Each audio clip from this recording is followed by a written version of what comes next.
Hey everyone, it's WABC Chief Meteorologist Lee Goldberg with today's AccuWeather Quickcast. It's tough to be quick with all the details we have to tell you about a couple of AccuWeather alerts in the 7-day AccuWeather forecast. But let's start out with the problems that we're going to have on Thursday morning. We're going to have some snow, ice, and rain during the day on Thursday. It's going to come into some snow, and if anything, there's been a little colder look where the snow can hang on a little longer, and then going over to some sleet, a period of freezing rain, especially north and west, and then going over to plain rain. Although I will tell you, by the time that we're getting over to plain rain in some cases, unless you're off to the south, the precipitation is kind of winding down, so we're actually going over to just drizzle and maybe some freezing drizzle to the north.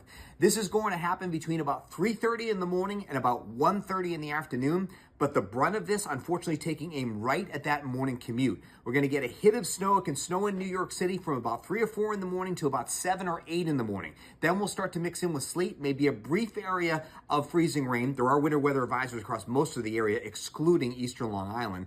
And then the city will go from sleet to just plain rain late morning and wind down in the afternoon, nothing more than drizzle. The farther north and west you go, obviously we're going to change things over from snow by late morning, but we'll hold on to that sleet and even some freezing rain a little bit longer. So icing conditions are obviously more of a concern as we go north and west. By evening, most roadways are wet, but there's still some freezing drizzle off to the north. Snowfall totals, 1 inch or 2 in New York City, maybe coating or less south of New York City. And then when we go north and west, a widespread area of 1 to 3 inches. A lot of 2s and 3s, but I think some spots could actually hit 4 inches, and that could be in the hills of northwest New Jersey, up toward the Catskills. There will be some banding that gets pretty heavy on Thursday morning where we could overachieve with some of these snow totals, especially with the look that the cold air is holding in.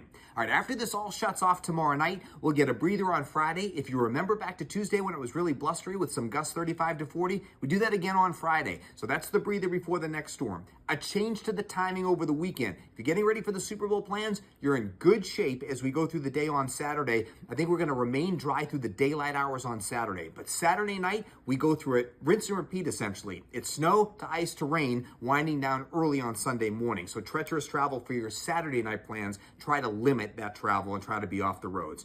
After that, we're quiet into Monday, and the next storm, there's actually a series of them. Next week, the one on Tuesday into very early Wednesday, that's looking snowier. It could be our most significant snowfall of the season. We'll have more as we get closer, but in the meantime, please be super careful with your travel on Thursday. If you can think mass transit or work remotely or just plain stay off the roads, that's the best bet.